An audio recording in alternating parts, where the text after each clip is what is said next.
আজকে ফিলিস্তিনের উপর যে অত্যাচার হচ্ছে, ইসরায়েলরা যে অত্যাচার করছে, এ দেখে কিভাবে মুসলিম বিশ্ব বসে আসে আমি জানা নেই। কারণ আশেপাশে দেশই তো তাদের, আশেপাশে দেশ, দেশগুলোতে জর্ডান আছে, ইয়েমেন আছে, সৌদি আছে, দুবাই আছে, কুয়েত আছে, এই দেশগুলো তো এই আশেপাশে।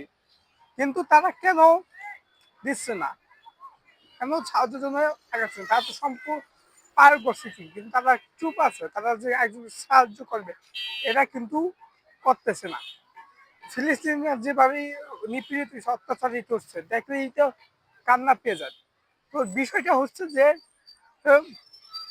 বাংলাদেশিরা অলরেডি আজকে করতেছে, আমরা যেভাবে নামছি মনে হচ্ছে যে আমাদের দেশেই এই এই ঘটনাটা ঘটেছে, এভাবে আমরা নেমেছি।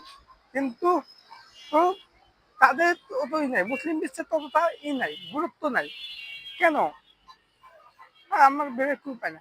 আমরা যদি মুসলমান সবাই যদি এক হয়ে যাই তাহলে তো তাদেরকে সাহায্য করা তো কোনো ব্যাপার না। যেভাবে আজকে ফিলিস্তিনরা নির্যাতন হচ্ছে, অত্যাচার হচ্ছে, যা দেখার পর তার বসে থাকার মতো কিছু কোনো সিচুয়েশন নেই। কিভাবে বসে থাকতেছে তারা?